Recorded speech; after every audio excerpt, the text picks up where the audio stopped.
Welcome to episode 279 of the Ben Briggs podcast. I am Ben Briggs. It is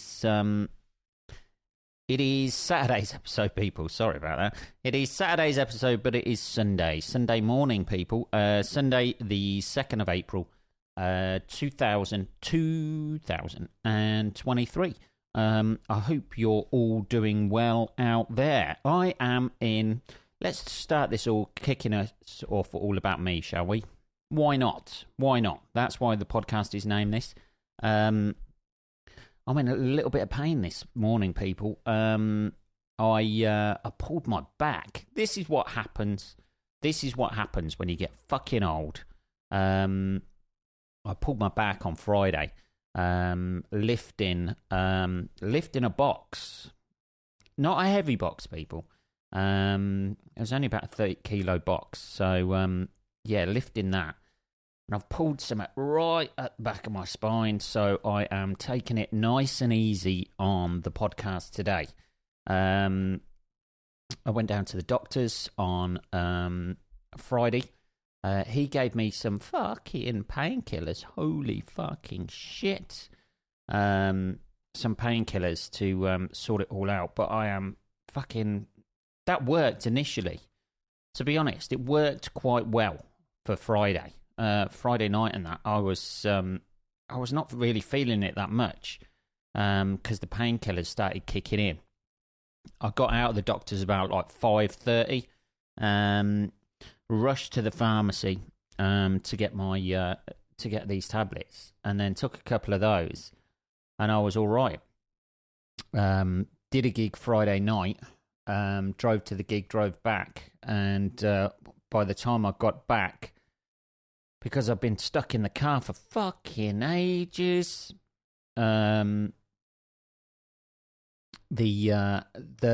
fucking tablets had worn off, so I was like an old man getting out of the car, people. And to be honest with you, this morning, sitting in this chair doing this podcast is not particularly that comfortable. So I might have to lean back a bit here and just sit here and talk to you for half an hour rather than fucking lying down, which is what I've been doing all day. I've also literally got out of the bath to try and ease it off a little bit. I never know with anything like this, with a pulled muscle, I never know whether you're meant to put hot water on it, cold water, you're meant to keep it heated or keep it cold or whatever. I have no idea.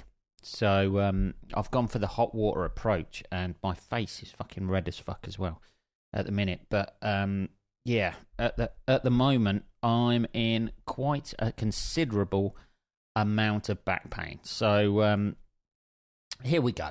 Let's get this done. Friday's gig was I'd left it too late, and I couldn't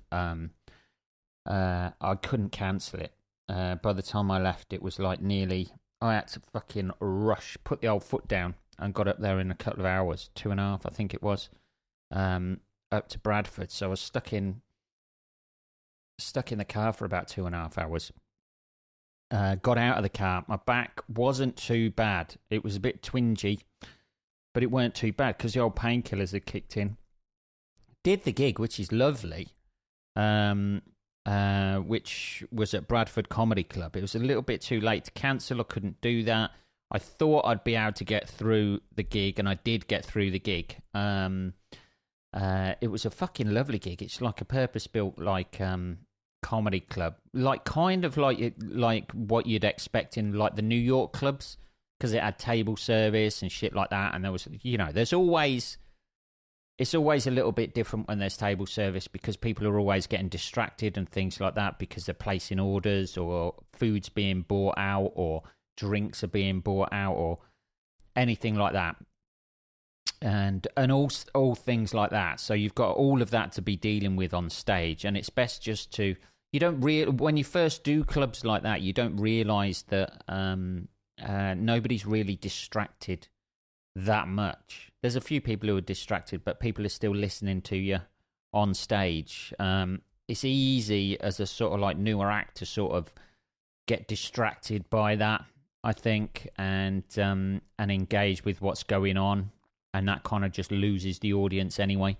The rest of them, but yeah, it was a really lovely, fun gig. I had a fun gig. I stayed and watched the headliner as well because I thought I'd take another couple of tablets, let them kick in, holy fucking shit, and then drive back. So I hung around, watched the headliner, and then drove back. And then, as ever, on the road on the way back, it's fucking 50 mile an hour all the way fucking down the M1. Well, most of it anyway. And yeah, it was 50 miles an hour most of the way back. And then by the time I got back, it was like 3.5 hours after I'd left. About sort of, 1:30 in the morning. Yeah, I think it was about 1:30 by the time I got back. And by the time I got back, I could fucking barely get out of the car. When I went to get out of the car, my fucking back had just locked up completely. So, God knows what it is, people.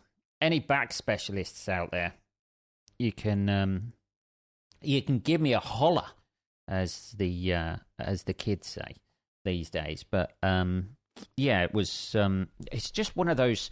It's one of those fucking things where you don't realise that how much you need your back. Yeah, well, that's obvious. I know that's obvious. Jesus. But I got out. When I got out my car, I was like, you see these people, these old people who have worked fucking hard all their lives, and they're in a fucking, they look like a small R. They look like that. They're fucking bent over at the shoulders, just looking down at their feet as they shuffle by. I look like one of those going back, getting out my car and going into the building here. And the worst thing about it is I usually run up the stairs because for some fucked up reason, like I'm on the top floor. So like I usually go up the stairs and because, yeah, for some fucked up reason, I think, this will get rid of, if I keep active, I'll be okay.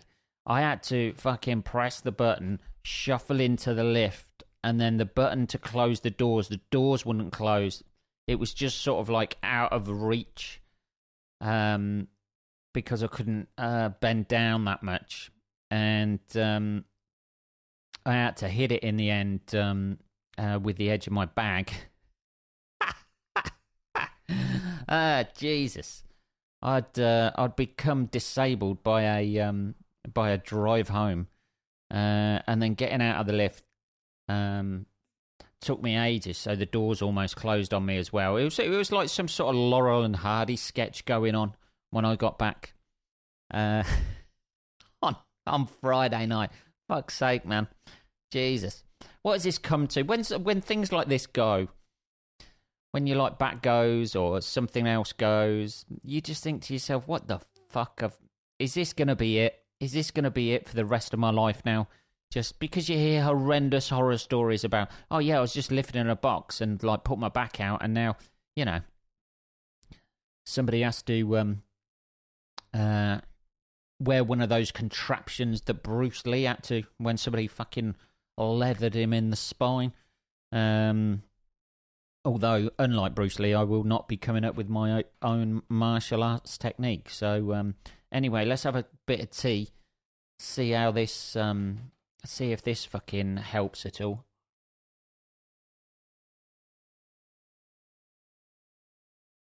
That's not feeling much better, I don't know.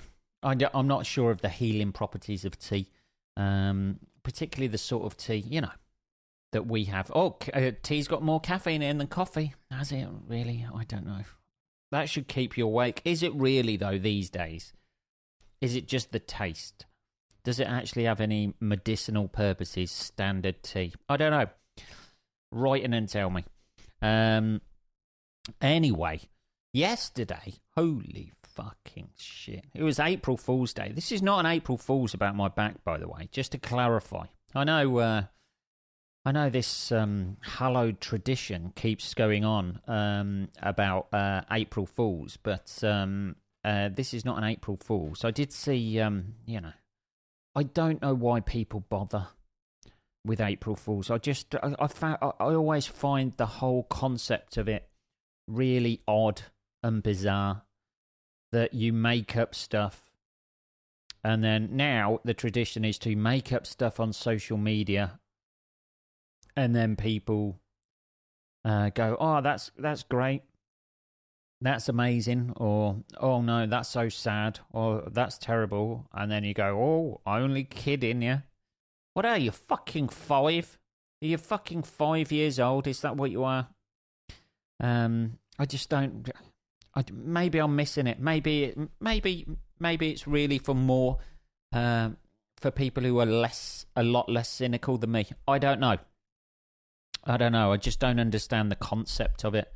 You know, you used to get like things in the paper, or isn't there the famous like War of the Worlds one, where they said there was some sort of alien invasion on the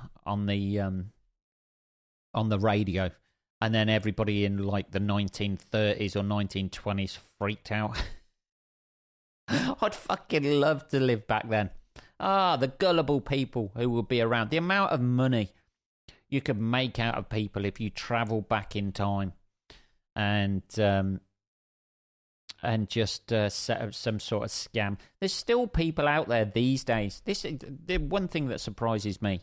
There's still people out there falling for email scams and shit like that. There was somebody on the news the other day who, some old boy. Obviously, it's always an old boy, isn't it? An old boy or an old dear.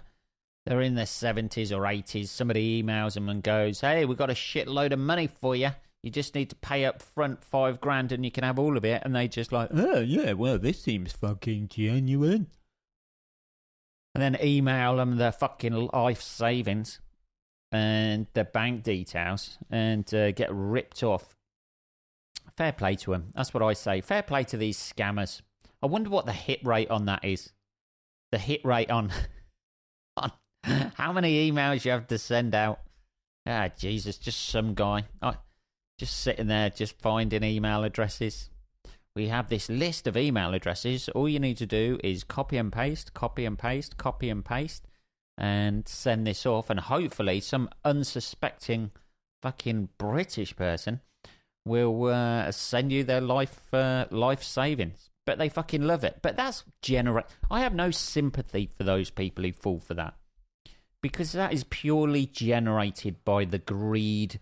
Nobody ever says that. When these people are on, like, the news or interviewed by a newspaper, nobody ever seems to say they're there crying, aren't they? Because their granddaughter's not going to get anything for Christmas now. They have to sell their house and they've fucked their entire inheritance for their kids. They're sitting there weeping. And nobody ever says to them, do they? You realise this was all caused by your fucking own greed. You realise this, yeah? You got scammed because you're a greedy fuck and you deserve everything you've got. I mean, it's probably not the best time when they're crying, but at least afterwards, just have a little whisper in their ear. You realise you're a greedy fuck, yeah? You realise that, and this is why. This is why now your grandkids are not going to go to university and end up in a dead-end job, married to someone who's an alcoholic and beats them mercilessly every weekend. And every weekend, when they're covering themselves, covering their bruises, they're going to be thinking about how stupid you fucking were and why they're in this situation, and it's going to be your fault.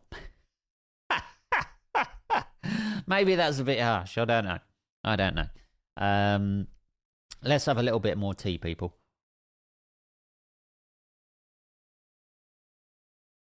There we go.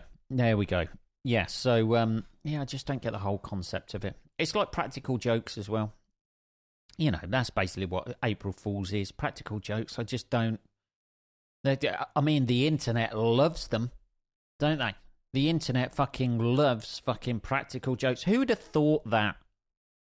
That one of the leading things that would be popular on the internet is essentially Beadles About. If you're not aware of Beadles About, it was a TV show in the 80s here in good old Blighty. Holy fucking shit.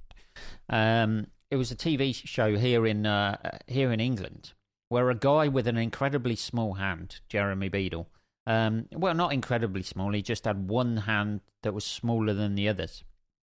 I think he used to hold the microphone in that hand.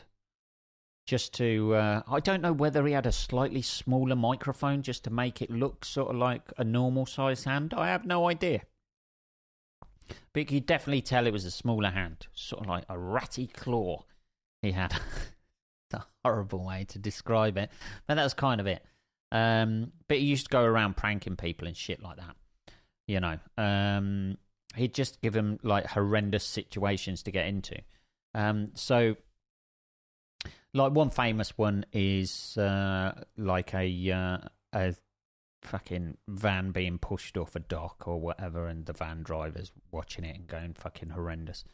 There was another couple of bits, but yeah. Anyway, the point I'm trying to make is that is the leading light, isn't it? If you see a lot of these videos on TikTok, holy fucking tickety tock. Maybe it's just the Chinese. They fucking love a practical joke. That could be it. And then they just flood their platform, TikTok, with it. And then people become fucking absolute millionaires and stars just by playing mainly practical jokes on their family, isn't it? And they're totally not in on it, and they totally don't act up to it either. Is there anything real on the internet anymore? That's what I'm asking. Is there anything real? I've seen, you know, these things about like bailiffs going around kicking people out their house, or like traffic wardens having an argument, or Karens in the street having a go at people in cars for driving too fast. I've seen videos like that, and I've seen people who I know from the stand-up circuit in those videos. And it's amazing. It's amazing to see the comments underneath. The blind sheep just following the fucking... Well, I think she was well within her rights to say that. Really? She was well within her rights to do that, was she? And you're just thinking, this is fucking bullshit. This is all like scripted. But people like to cause that reaction, don't they? That's a big thing on the internet, isn't it? The videos trying to cause that reaction because they fucking know people can't help themselves from giving their fucking opinion on everything, or trying to be self-righteous, or trying to be right. People, that's the thing that the internet has taught me. Fuck Googling, you know, animals being attacked, animals being killed by other animals, which is a personal favourite, by the way. I love that. I don't know, there's just something like fucking visceral and fucking raw and, you know, about that. Seeing a gazelle get its throat ripped out by a lion. You know, who doesn't want to see that on a fucking Sunday morning? Bit more tea, hang on. Getting a bit dry, people. Getting a bit dry.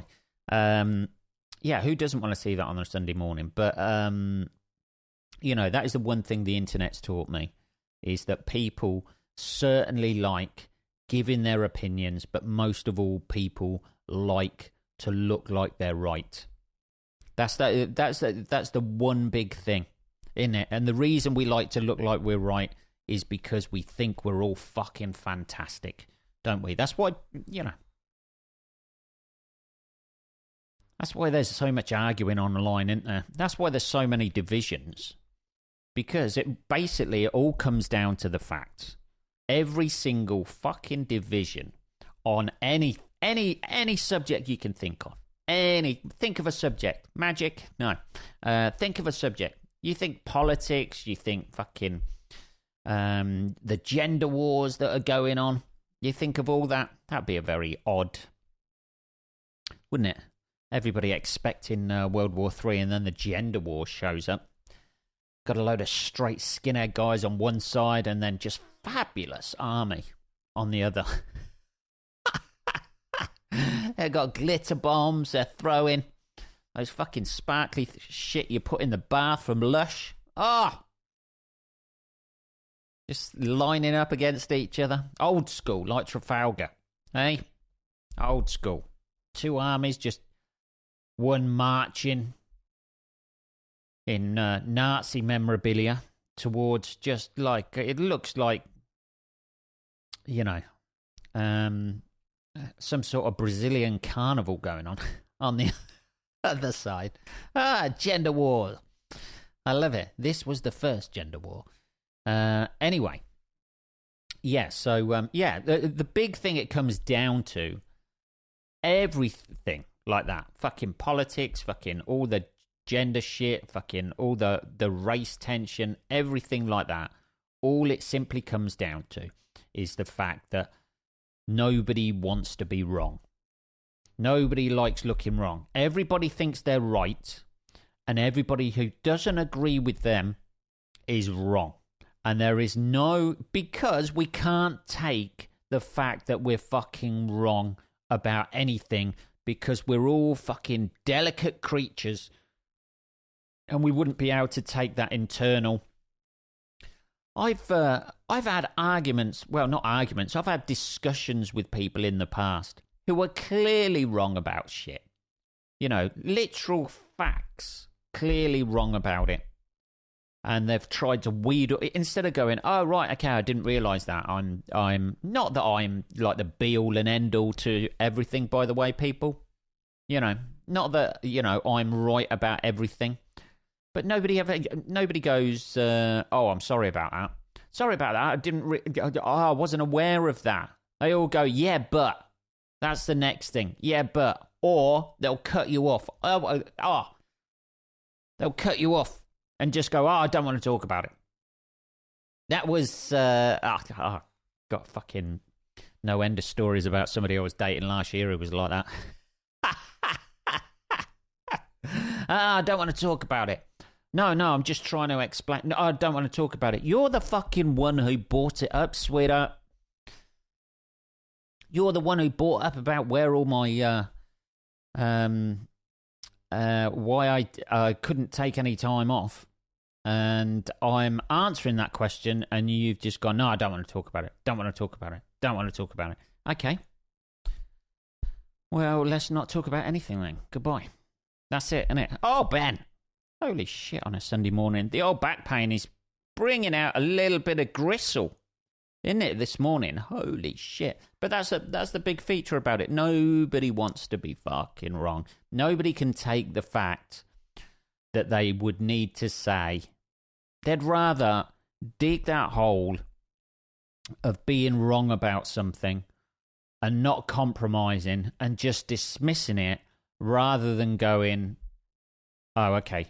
Oh, sorry about that. I didn't realise. Oh, I'm wrong about that. It's not that bad to be wrong about stuff. I know, like, you're an adult. You're still learning shit. You're not like a fully produced person, ever, I don't think. There probably are people out there who are actually quite sophisticated and sorted, but got all their fucking pegs lined up and everything. But, for the vast majority of us out there, yeah, every day is a fucking, what sort of a prick am I going to make out of myself today? Kind of a thing, isn't it? What sort of mistakes am I going to make that are going to fucking haunt me and haunt me? Oh, fucking hell, we've got a fucking phone call. Fucking Jesus. Another fucking phone call during the podcast, man. Fucking got to take my car in next week, and they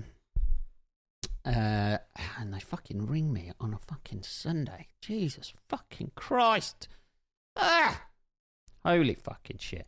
I can't even think where we were now. There's a bit more tea.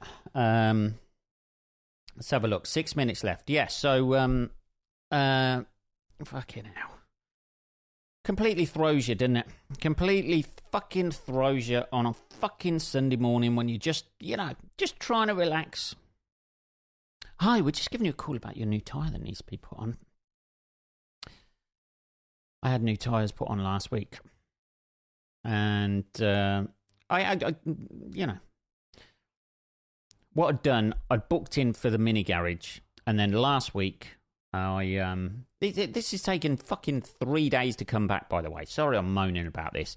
But I ring the mini garage to change, because I had new tyres put on last week.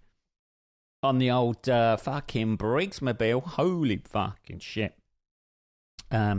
This, by the way, is what happens when you are doing a podcast and you are not in a studio, a professional studio that cuts everything out.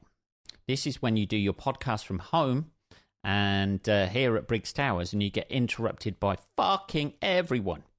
And now it's going to be a nightmare to fucking clip the fucking clips together, and it's going to take more time. Holy fucking shit. Anyway, so I ring them like last week at the fucking mini garage to get the because I'd booked it in. I booked the tyre in to be done, and it's been done by fucking Quick Fit last week. To cancel the tyre thing, I'm still going to get the wheels aligned, and now I want to do the discs and the pads on the back. They need doing because, you take it in for something. It's like anywhere. Like I was saying on the podcast episode last time, you take it in for one thing and there's always something else that's going. That they say, well, we'd thoroughly recommend you to do that. And then in the back of your head, you're like, in my mind, I'm casually driving down a country road. I go round a corner a little bit too quick. I hit the brakes and the next minute my head's careening towards a fucking branch of a tree.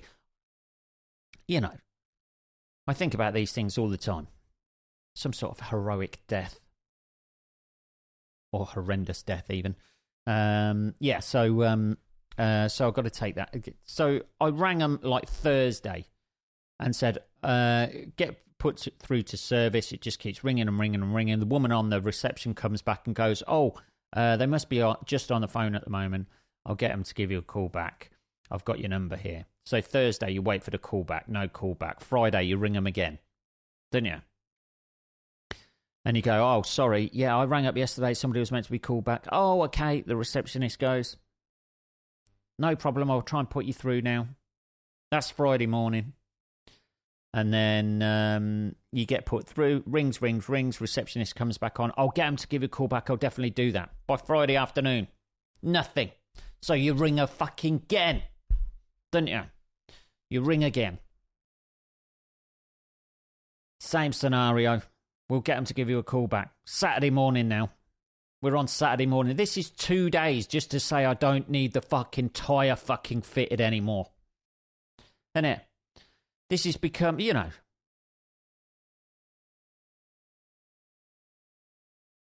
3 days now. Thursday, Friday, Saturday.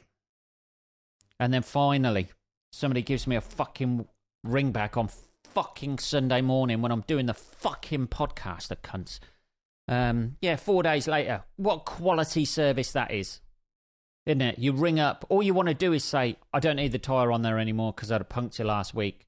I had it replaced. 4 days later. Isn't it?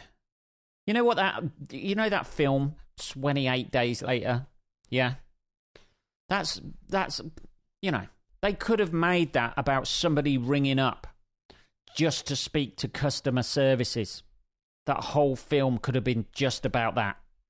Just on the line, yeah, no problem, we'll give you a call back. Nobody fucking calls anyone back anymore, do they? I don't give a fuck. I'm trying to give you money here. I'm the customer. I hate to be one of these Karens, as they say. But, you're the customer.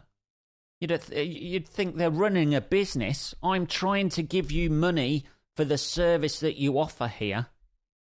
Because fuck am I going to change anything myself on my car? Or I will be careening into a tree. Holy fucking shit. Just nobody calls you back anymore, do they? And every time. Yeah, no problem, we'll give you a call back. They're a bit busy at the minute. We'll give you a call back in a minute. Just say you won't. Just get me to ring in again. Just find out where their least busy period is. Or at least like the home address of somebody where I can turn up on their doorstep. Probably have a better chance of fucking catching them there. I don't know. The fucking phone calls fucked me off. Anyway, because I completely lost my train of thought, people. Completely lost my train of thought. But that's not a new thing here at the Ben Briggs podcast, is it? You know. We're off and out, we're up and down, we're all over the place some episodes, aren't we? God knows how the fuck I'm going to stitch this together, because I've only basically learned enough of this new equipment to be able to hit record, go, and carry on from there. So fuck knows. Anyway, it's taking my mind off my back. Anyway, that's the main thing, isn't it? There's something nice about anger that can get you through a little bit of pain, isn't it? A little bit of pain. Anyway, I'm going to put a fucking hot water bottle on my back. Yeah, I'm doing that. I know there's people out there screaming, "You want cold on that, Ben? You want cold on it?" I don't right now. I just need something warm. I need something warm and nurturing. That's what I need, people. Warm and nurturing. Anyway, that was episode 279. Holy fucking shit. Of the Ben Briggs podcast. I shall be back on Tuesday, motherfuckers. Have a good rest of your weekend. I am going to collapse on the sofa with a hot water bottle on my back, my feet up, and hopefully I'll be able to shuffle about and shuffle over to here on Tuesday. Have a good weekend. Speak to you on Tuesday. Take care.